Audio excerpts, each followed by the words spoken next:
नमस्कार दोस्तों, मैं सर चंद्रशेखर ओगले आपका अपने शेयर मार्केट यूट्यूब चैनल में स्वागत करता हूं। हम देखेंगे निफ्टी और बैंक निफ्टी का सॉरी बजट 2024 का। कल का ऑलरेडी लेट हो चुका हूँ। वो एक्चुअली कल ही पोस्ट करना चाहिए था, लेकिन किसी कारणवश हो नहीं पाया। तो एक आपको बिल्कुल शॉर्टकट में समझाऊंगा कि बजट में कल क्या क्या हुआ, हमारे लिए क्या फायदेमंद है। हम स्टॉक मार्केट से रिलेटेड लोग हैं, जो कि हमें कैपिटल गेन से हम इनकम करना चाहते हैं। तो सबसे पहले हम क्या है, सैलरी सैलरीड पर्सन है जो सैलरी लेते हैं, खास करके उनके लिए हम देखेंगे। तो जो टैक्स स्लैब है वो है हमारा पुराना 3 to 6, 6 to 9, 9 to 12, 12 to 15 और मोर देन 15 और 12 to 15 इनका स्लैब, इनका जो टैक्स रेट है वो सेम है। लेकिन यहाँ पे जो स्लैब चेंज हो रहा है, टैक्स रेट तो सेम है, स्लैब चेंज हो रहा है। स्लैब में कोई टैक्स में कोई चेंज नहीं, स्लैब में चेंज हुआ है नए और पुराने में। बाकी टैक्स तो बढ़ा दिया है। अगर देखोगे तो 3 से 7 नया स्लैब में क्या है, 3 से 7 लाख के लिए 5%, 7 से 10 के लिए 10, 10 से 12 के लिए 15 और 12 से 15 20% और अब वो 15 30%। इन दोनों में जो आपका डिफरेंस है वो अगर आप पुराने वाले में आते हो, पुराने वाले स्लैब में, तो आपको जो 17,500 कुछ बेनिफिट्स मिलेगा। सेकंड देखेंगे स्टैंडर्ड डिडक्शन। स्टैंडर्ड डिडक्शन क्या होता है, जो भी आप सैलरी लेने वाले लोग हैं, उनका क्या है, सीधा 50,000 माइनस करते थे। अगर मान लो आपको 5 लाख या 7 लाख पेमेंट है, तो उसमें से 50,000 माइनस किया जाएगा, ताकि आप सेकंड स्लैब में नहीं आओगे। अब वो 50,000 से 75,000 कर दिया है। और जो पेंशनर थे, गवर्नमेंट पेंशन, एज लाइक मैं खुद पेंशनर हूँ, तो मुझे जो 15 लाख माइनस करने वाले थे पेंशन से, वो अभी 25,000 माइनस किए जाएंगे। अब शॉर्ट टर्म गेन जो होता है, शॉर्ट टर्म गेन क्या होता है, मान लो कोई स्टॉक आपने लिया और 1 साल के अंदर बेच दिया, तो उसको क्या, 15% टैक्स था। जो प्रॉफिट होगा वो कितना भी हो, शॉर्ट टर्म में कितना भी प्रॉफिट हो, चाहे आपका 100 रुपए क्यों ना हो, उस पे आपको 15% था, अभी 20% टैक्स देना पड़ेगा। सेम म्यूचुअल फंड के लिए भी लागू है। अगर आप वो म्यूचुअल फंड 1 साल से पहले बेचते हो, तो आपके प्रॉफिट पे 20% टैक्स आपको देना पड़ेगा। और लॉन्ग टर्म के लिए 1 साल से ज्यादा अगर आप कोई स्टॉक होल्ड करते हो, या आप mutual fund hold scheme hold करते हो, तो प्रॉफिट पे जो 10% टैक्स था, वो अभी आपका 12.5% कर दिया गया है। लेकिन कौन से प्रॉफिट पे था, 1 लाख को छोड़ के। अब वो 1 लाख प्रॉफिट होगा तो 1 साल के बाद। 1 साल से पहले क्या है, कितना भी प्रॉफिट हो, चाहे 100 रुपए हो, आपको उस पे 20% देना पड़ेगा। लेकिन 1 साल के बाद पहले 1 लाख रुपए प्रॉफिट आपका काउंट नहीं किया जाएगा। अब 1 लाख की जगह 1,25,000 कर दिया है। तो इसका मतलब अगर आपका 1 लाख पहले प्रॉफिट होता था, तो आपको इस पे टैक्स, सॉरी, 1 लाख पे कोई टैक्स नहीं था। क्यों? क्योंकि 1 लाख आपको प्रॉफिट में डिस्काउंटेड थे लॉन्ग टर्म के लिए। अब आपको क्या कर दिया, 1.25 लाख कर दिया। इसका मतलब क्या, मान लो आपको 2 लाख का प्रॉफिट है, तो -1 लाख किया जाएगा, सॉरी, 1.25 किया जाएगा, और आपको देना पड़ेगा टैक्स 75,000 पे। समझ गए? बिल्कुल सिंपल है।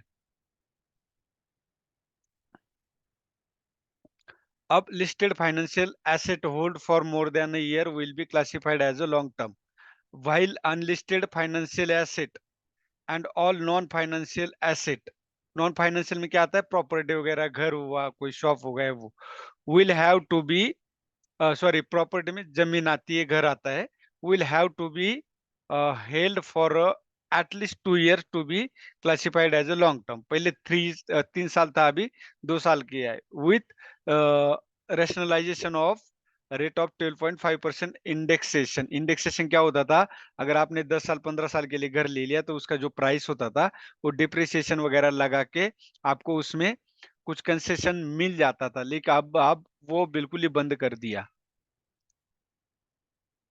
अगर आप वो नहीं करते तो आपको पेनल्टी भी देनी पड़ेगी। अब सेकंड क्या, budget 2024 propose that the income from buyback of shares by companies by chargeable in the hands of the receipt investor as a dividend instead of the current regime of additional income tax in the hands of the company। मतलब क्या बोला है उन्होंने, जो भी buyback shares होंगे उस पे कोई चार्ज नहीं लगता था, अभी उस पे टैक्स लगेगा एज पर करंट रिजिम। जो अभी नया रिजिम लगा है, जो 1 अक्टूबर से आपको लागू होगा, जो भी बायबैक ऑफ शेयर्स होगा। अब ये क्या बोल रहा है, जो एम्प्लॉइज विदेशी कंपनियों से साथ काम करते हैं और उनको अगर कोई शेयर्स वगैरह जो भी मिलता है, वो 1 रुपए का भी क्यों ना हो, अगर वो आपने डिस्क्लोज नहीं किया है इनकम टैक्स ऑफिस में वगैरह आपके इनकम में, तो आपको 10 लाख तक की पेनल्टी लगती थी। अब वो नहीं होगी। अगर वो अप टू 20 लाख तक की भी होगी और आप उसको डिस्क्लोज नहीं करते, तो भी आपको पेनल्टी नहीं लगेगी। अभी सरकार का फोकस क्या है, productivity and resilience of agriculture. Agriculture पे इस बार ज्यादा फोकस किया हुआ, employment and skilling, human resource development, ये होता ही manufacturing service, urban development, energy security, infrastructure, innovation next. अब इसमें मैन्युफैक्चरिंग और सर्विसेज में मैं बताऊंगा अर्बन डेवलपमेंट, एनर्जी, इंफ्रास्ट्रक्चर, ये ऑलरेडी हमने ये सारे स्टॉक दे रखे थे।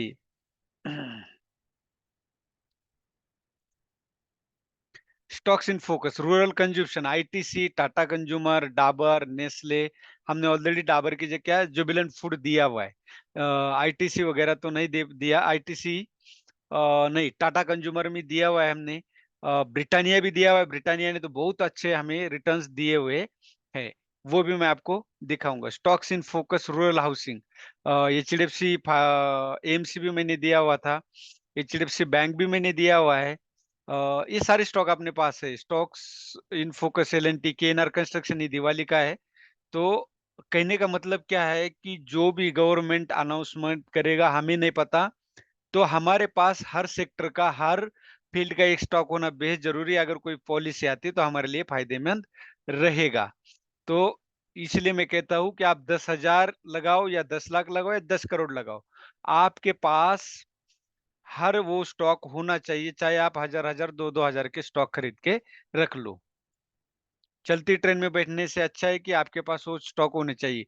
अब हमें क्या है, गोल्ड और सिल्वर पे इंपोर्ट ड्यूटी कम कर दिए 6% और प्लेटिनम पे 6.4। इसलिए कल अगर आपने देखा होगा, टाइटन हो, कल्याण ज्वेलर्स हो, सेंको गोल्ड हो, पीसी ज्वेलर्स, ये सारे अच्छा इन्होंने, मैंने टाइटन ऑलरेडी दिया हुआ था, बहुत पहले दिया हुआ था, और ज्वेलर का तो नहीं दिया था, जवेरी दिया था। उसके बाद कस्टम ड्यूटी होती है, जो कि आप इंपोर्ट करते हो ना, जिसको हम इंपोर्ट ड्यूटी बोलते थे, इंपोर्ट नहीं, उसको बोलते हैं कस्टम ड्यूटी।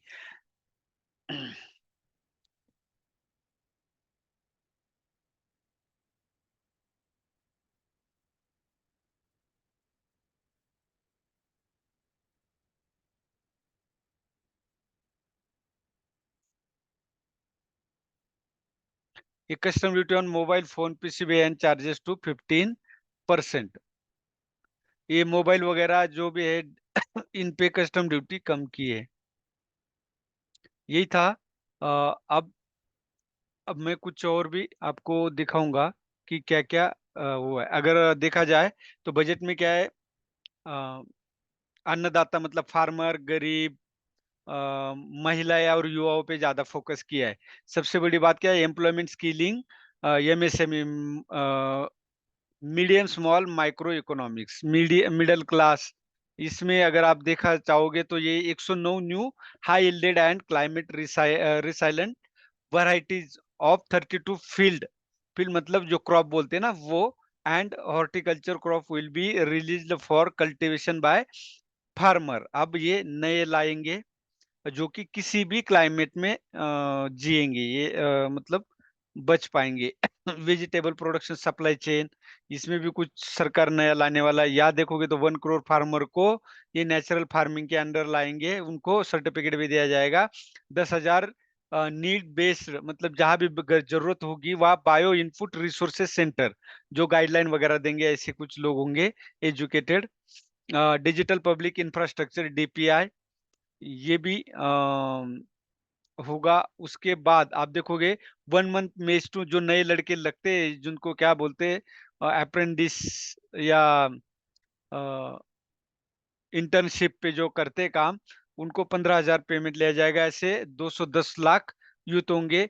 उसके बाद गवर्नमेंट इसके बाद क्या है, EPFO employees provident fund organisation है, उनको भी सरकार उनके साथ भी मिलके काम करेगा। 30 लाख यूथ के लिए काम करेगा। तो काम क्या करेगा, 30,000 पेंशन, ये ईपीएफ 2 साल के लिए उनके अकाउंट में जमा डिपॉजिट करेगा। उसके बाद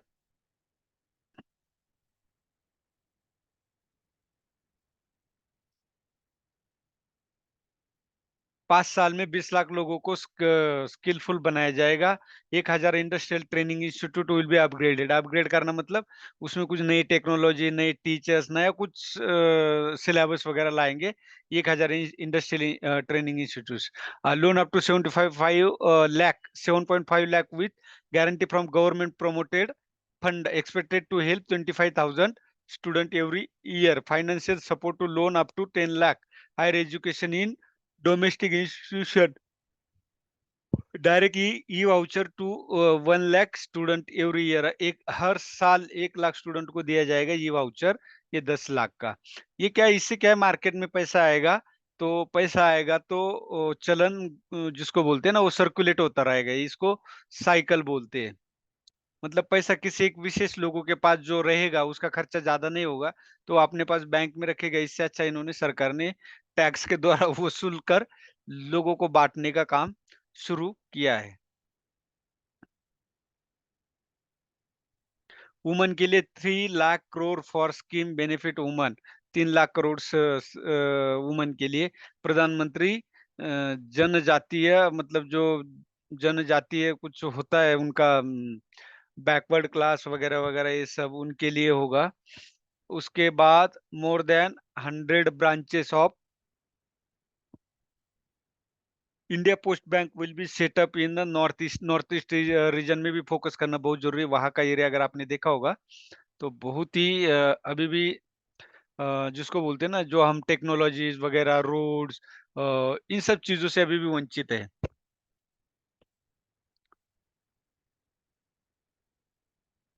अब ये आंध्र के लिए भी कुछ मदद की हो तो करना पड़ेगा। सरकार जिनके सहायता से खड़ा चल रहा है। ये मुद्रा लोन वगैरह वगैरह, ये तो ठीक है, ये तो होता रहता है। ये हमारे लिए बहुत इम्पोर्टेंट नहीं। हमारे लिए इम्पोर्टेंट क्या है, house, PM Awas Yojana urban 2.0 needs 1 crore urban poor. मतलब क्या, इंफ्रास्ट्रक्चर अच्छा चलेगा। हमने ऑलरेडी एलटी दे रखा है, अशोका बिल्डकॉन दे रखा है, केएनआर कंस्ट्रक्शन दे रखा है दिवाली में, और अच्छा रिटर्न से, वो भी मैं आपको दिखा दूंगा। हम्म। एनर्जी, एनर्जी से रिलेटेड मैंने ऑलरेडी एनर्जी से रिलेटेड स्टॉक दिए हुए, वो भी अच्छे चल रहे। मेरे पास खुद टाटा पावर होल्ड किया हुआ है मैंने। टाटा पावर, आज अदानी भी दिया मैंने।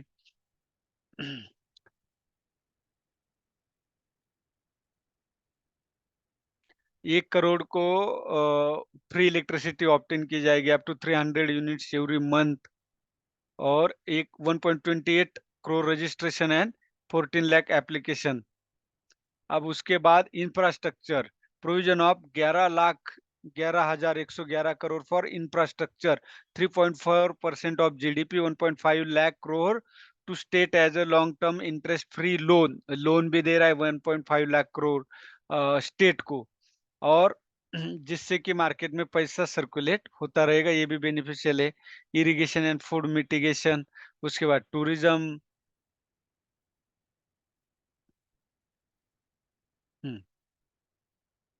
करंट अकाउंट डेपिसिट जो है वो कम हुआ है, टोटल 49 लाख करोड़ कुछ ऐसे ही हमारा बजट हुआ है। उसमें से 31 लाख करोड़ कुछ हमें पास इनकम है, बाकी बचा हुआ 16-17 लाख ये करंट डेपिसिट है। वो पिछले साल के कंपेयर में कम हुआ है। India grow at 8.2% in for the year 2024। Decline gross NP, NP होता है नॉन परफॉर्मिंग एसेट, एक खास तौर पे बैंकों के पास होता है, वो काफी इस साल भी कम हुआ है। ये एक हमारे लिए पॉजिटिव बात है। तो बैंक भी अपसाइड जाने की चांसेस ज्यादा है। पीएमआई इंडेक्स इसको बोलते हैं, मैन्युफैक्चरिंग इंडेक्स। तो ये भी देखोगे, ये मैन्युफैक्चरिंग सर्विसेज और इंडेक्स, सर्विसेज से अभी मैन्युफैक्चरिंग कम है, जिसको भी बढ़ावा दिया जा रहा है। डिक्रीज फिस्कल डेफिसिट, ये कम हुआ है 6.4, अभी इस साल 5.6 है, ये भी हमारे लिए ठीक है। टेमिंग इन्फ्लेशन, ये भी कम हुआ है।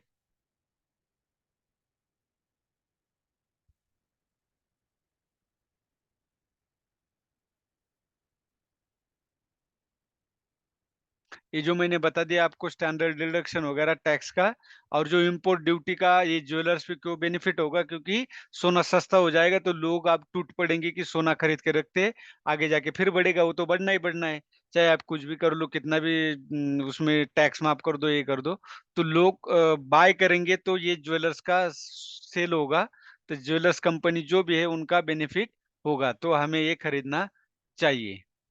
सोना अभी आप बाय कर सकते हो, कोई रिकमेंडेशन नहीं, लेकिन अगर आप लेना चाहते हो तो ले सकते हो, ताकि चोरी करने के लिए, करने वालों के लिए भी फायदा होगा सोना चोरी करने के लिए।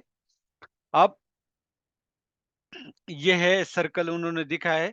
Borrowing and other liability 27%, non tax receipt 9%, non debt capital receipt 1%, custom 4%, corporation 70%, GST 18%, union excise duty 5%, और इनकम टैक्स ये कुल 19% इनकम टैक्स है, इनकम है गवर्नमेंट के पास। अब पैसा कहाँ जा रहा है? पैसा जा रहा है इंटरेस्ट पेमेंट 19%, ये इंटरेस्ट पेमेंट हुआ, सेंट्रल सेक्टर हुआ, अप टू सब्सिडीज, ये सब कहाँ आता है?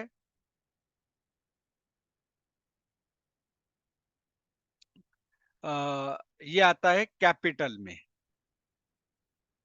सॉरी रेवेन्यू में। और स्टेट शेयर ऑफ टैक्सेस, ये भी रेवेन्यू में आता है। फाइनेंस कमीशन, ये भी रेवेन्यू में। Centrally sponsored scheme, other expenditure, pension 4% amount pensioners के लिए जा रहे, other expend 9%, central sponsored scheme 8%, finance commission 9%, और state share of tax and debt duties 21% state को दिया जा रहा है। डिफेंस को 8% दिया जा रहा है, सब्सिडी 6%। अब यहाँ देखोगे डिफेंस के लिए 4,54,000 crore, rural development 2.65, agriculture 1.51, home affair 1.50, education 1.25, IT and telecom 1.16, IT company में एफएसएल ऑलरेडी दिया हुआ है, और जेंसरटेक ऑलरेडी दिया हुआ है, विप्रो दिया हुआ है, इन्फोसिस भी दिया हुआ है। हेल्थ के लिए 89, energy 68, social welfare 56, commerce and industry 47। ये मनरेगा के लिए देखो अमाउंट 60,000 थे, अभी 86, और रिसर्च एंड डेवलपमेंट के लिए 840 थी, 1200, मतलब तकरीबन 400 करोड़ बढ़ाए हुए। न्यूक्लियर पावर प्रोजेक्ट 442 थे, देखो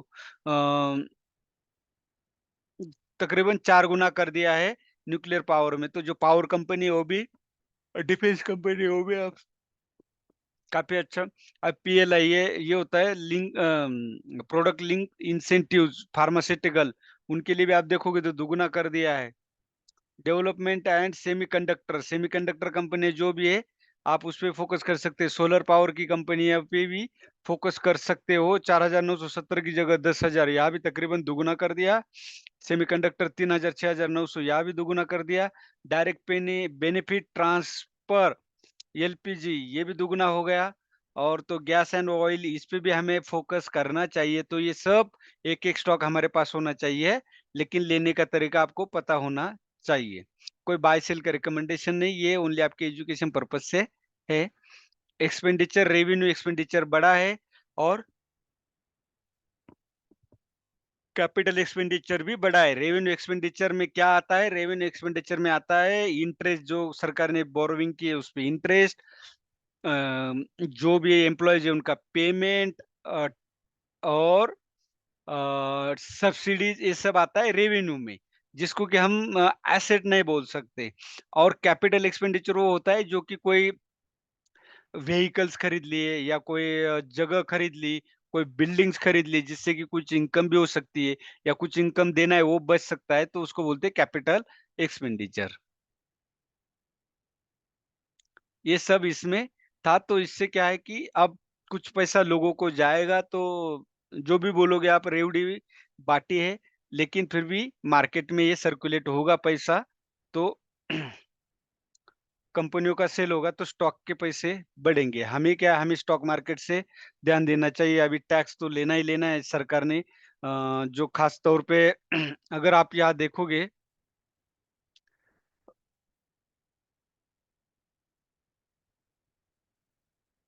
एक टैक्स सरकार ने जिसको बोल सकते हैं हम,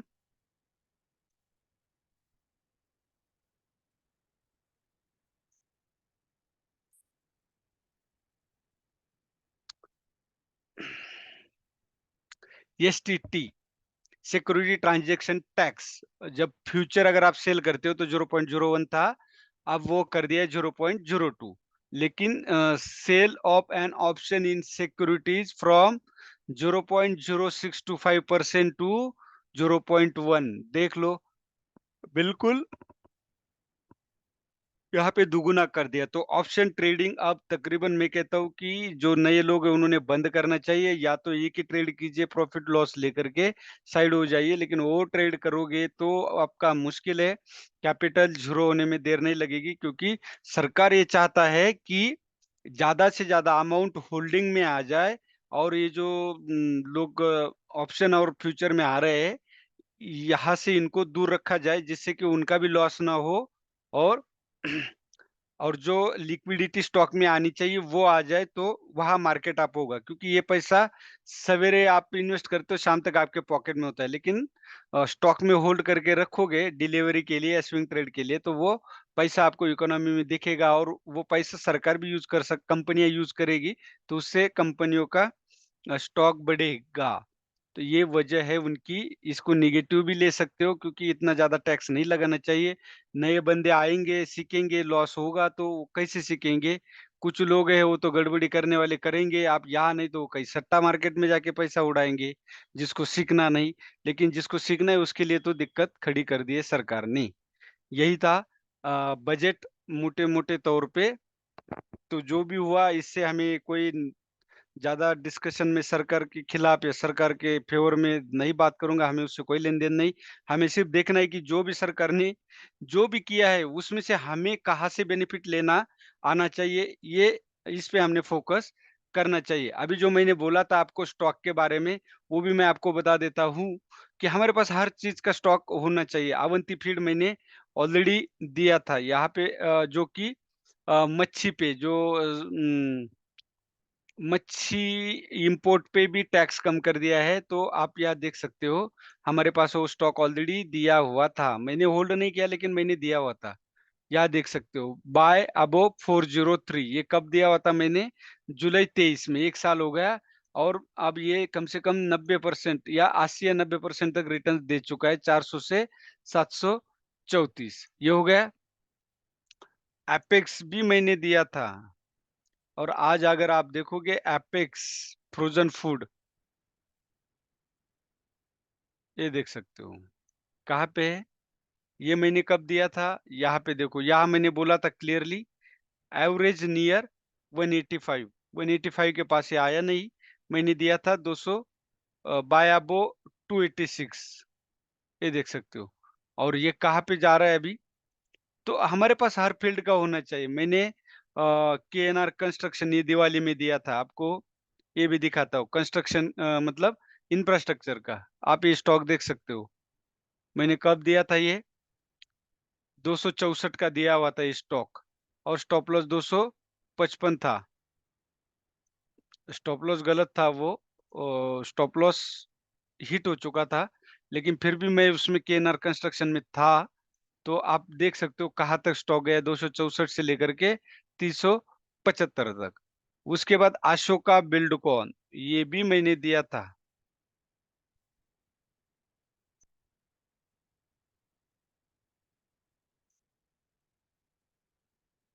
सेकंड टारगेट 144, बाय कहाँ पे किया हुआ है? आप यहाँ देख सकते हो। ये कोई मैंने आज का नहीं दिया हुआ, 3 जुलाई 23 का दिया हुआ है ये, 80 83 के आसपास। अब ये कहाँ पे ट्रेड कर रहा है आप देख सकते हो, और आज तो देखो इस वीक में क्या छलांग लगाई है, 262। थर्ड टारगेट 250 था, वो भी अचीव हो चुका है। इस तरह से हमने L N T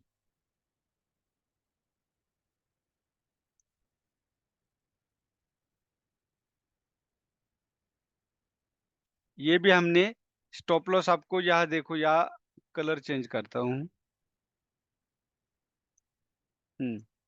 G.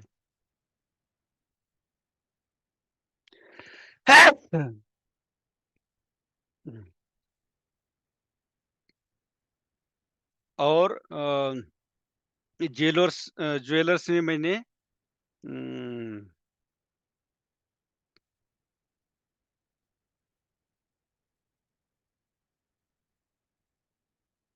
Jewellers के स्टॉक भी मैंने दिए थे, शायद पीसी ज्वेलर्स तो नहीं दिया था मैंने, लेकिन टाइटन टाइटन तो कई दफा, सॉरी, कई दफा दिया है मैंने।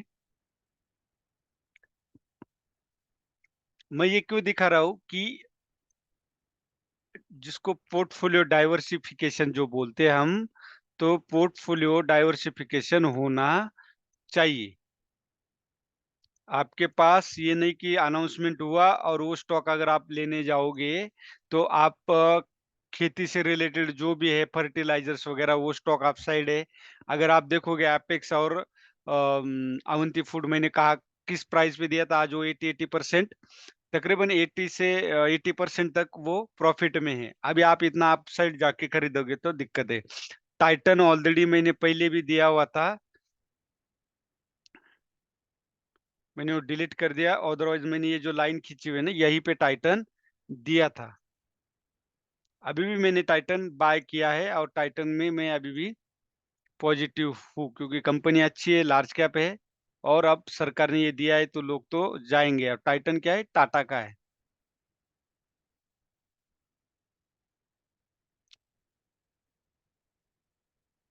Goldiam international.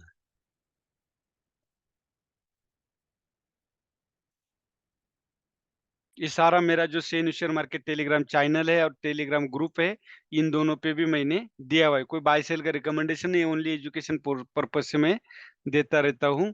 तो यहाँ पे भी अगर आप देखोगे तो स्टॉप लॉस 144 है, फर्स्ट टारगेट 218 है, वो भी अचीव होने वाला है। मैंने यही पे इस कैंडल के ऊपर बाय दिया था 169 का, गोल्डियम इंटरनेशनल। वैभव ग्लोबल, ये भी मैंने आज दिया है। ये सारे स्टॉक दोबारा मैंने आज दिया है। वैभव ग्लोबल भी बाय एट 320, ये डाउन साइड है, बॉटम पे। तो आप अपने रिस्क पे, मेरे कहने पे नहीं, जो मेरा एनालिसिस है वो मैंने आपको बता दिया है। मैंने क्यों बताया, क्योंकि कई स्टॉक आपके पास होते नहीं है। आप जब अनाउंसमेंट होता है उसके बाद एंट्री करने की कोशिश करते हो तो वो ठीक नहीं है। तो यही है, आप मेरा Sen share market YouTube channel भी ज्वाइन कर सकते हो। वीडियो अच्छा लगे तो होप कि आपको बजट भी समझ में आया होगा। बजट को समझने की कोशिश कीजिए। कोई भी चीज हो, हमें उससे निगेटिव नहीं लेना, हमें उससे क्या बेनिफिट ले सकते हैं इसके बारे में सोचना है, जिसको हम बोलते हैं सोल्यूशन निकालना है। तो अभी स्टॉक मार्केट, जहां तक मुझे लगता है, स्टॉक अपसाइड जाएंगे, काफी स्टॉक, चाहे वो ज्वेलर्स के हो, एग्रीकल्चर से रिलेटेड हो, ये सब अगर आप देखोगे तो मैंने जुबिलेंट फूड भी दिया था, आपको वो भी दिखाता हूँ। दीपक फर्टिलाइजर्स भी मैंने दिया था, ये देखो। डिफेंस से रिलेटेड स्टॉक वो भी आप साइड जाएंगे, ये भी आप याद रख लो। पारस भी मैंने दिया था, ये देखो, बाय अब नियर 470, अब कहाँ पे, जुबिलेंट फूड 580। पारस भी दिखाता हूँ मैं, डिफेंस का। ये ना कहे कि अरे ये तो ऐसे हवा में बोल रहे हैं, नहीं, पारस देखो, बाय नियर 850, अब स्टॉक कहाँ पे है, आपको ये नजर आ रहा होगा।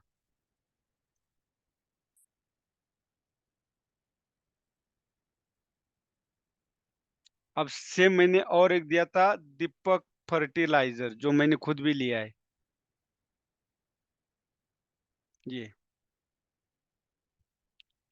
ये मैंने कहाँ पे दिया था, बाय अबो 630, ये कहाँ पे जा रहा है, 849 तक। तो समझ रहे हो आप?